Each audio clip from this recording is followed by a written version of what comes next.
નમસ્કાર,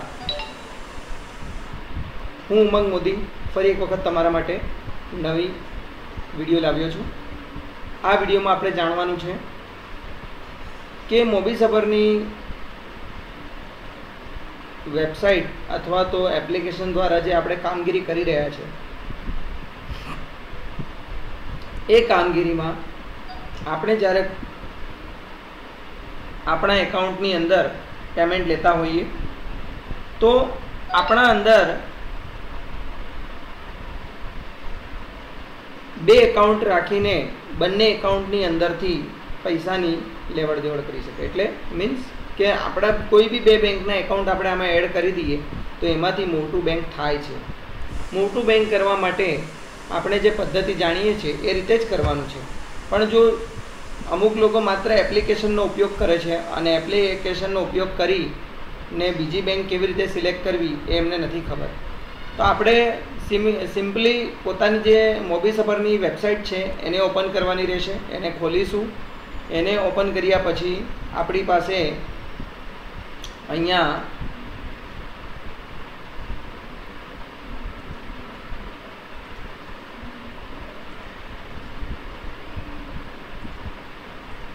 આપણે મોબીસફરની વેબસાઇટ ખોલીશું। આ રીતના ખુલશે। એની અંદર આપણે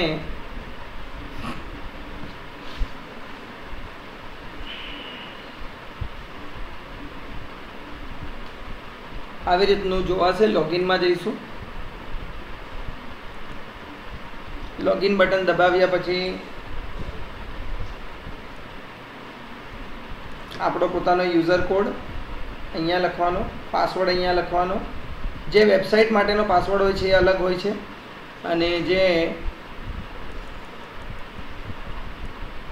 મોબાઈલ માટે એમપિન બનાવીએ એ બંને વસ્તુ અલગ છે। આનો પાસવર્ડ જો તમારી જોડે મિસ થઈ ગયો હોય, નીકળી ગયો હોય તો આ ફરગેટ યોર પાસવર્ડમાં જઈ માંગ્યા મુજબની માહિતી આપતા તમારા રજિસ્ટર્ડ નંબર પર નવો પાસવર્ડ આવે છે એ પાસવર્ડથી લોગિન કરી નવો પાસવર્ડ બનાવી એ તમે એનો ઉપયોગ કરી શકો છો। હવે આપણે ફરી આપણા ટોપિક પર આવી જઈએ કે કેવી રીતના લોગિન થશે। તો અહીંયાથી આપણો એમએસપી કોડ,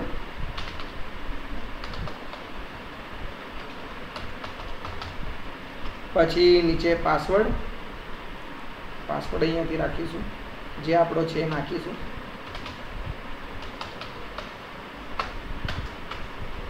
પછી નીચે આ કેપ્ચા કોડ છે જે અહીંયા લખવાનો છે। પછી લોગિન બટન દબાવીશું। એટલે જેવું લોગિન બટન દબાવીશું આપણે તો આ રીતના લોગિન થઈ જશે। આ લોગિન થયેલું છે। આપણે સમજીશું કેવી રીતે કામ કરવાનું છે।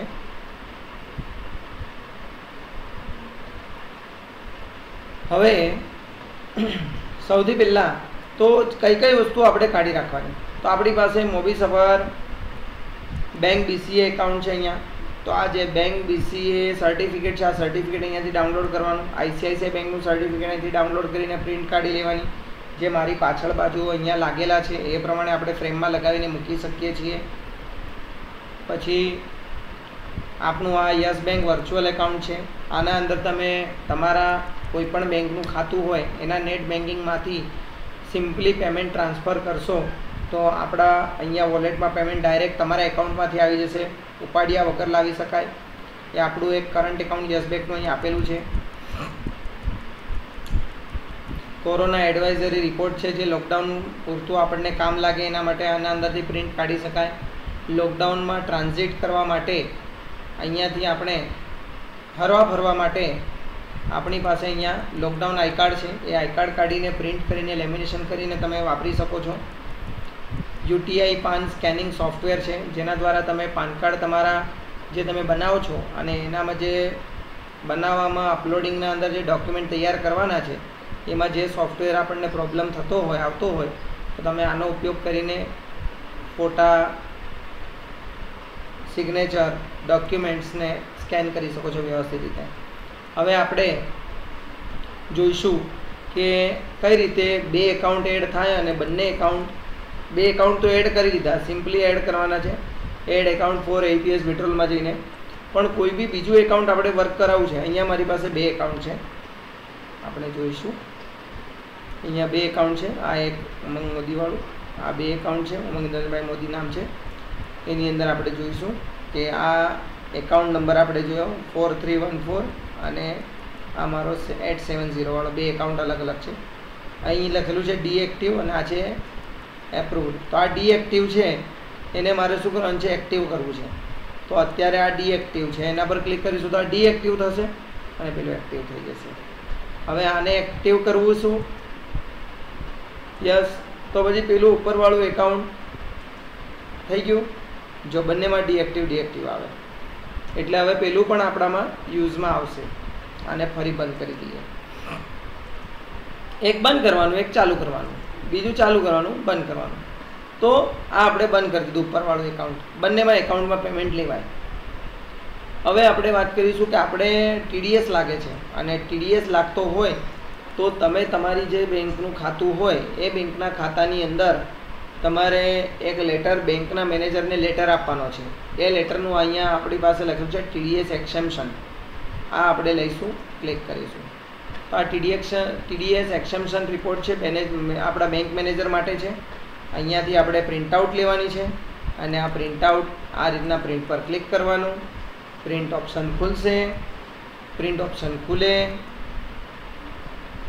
એટલે આ રીતની આની પ્રિન્ટ આપણે આપણું પ્રિન્ટર સિલેક્ટ કરીને કાઢી લેવાની પ્રિન્ટ. એ જે પ્રિન્ટ આપણે કાઢીશું એ પ્રિન્ટ આપણે આપણા બેંકમાં જઈ બેંક મેનેજરને આપવાની અને કહેવાનું આ TDS એક્સેમ્પશન લેટર છે એ મારા એકાઉન્ટમાં એડ કરો.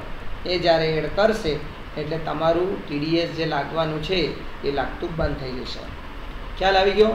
તો મિત્રો તમને મારી આ માહિતી સારી લાગી હશે, ગમી હશે. તો તમે આપણે એવું કંઈ જરૂર નથી કે કોઈ યુટ્યુબનો ઉપયોગ નથી કરતા. આપણે માત્ર એટલે બનાવી છે વિડીયો કેમ જે આપણા એજન્ટ છે એ લોકો શીખે, સમજે અને જ્યાં ભૂલ પડતી હોય જોયા પછી પણ તો મને કોલ કરીને જે કંઈ સવાલ હોય એ પૂછે. નમસ્કાર મિત્રો.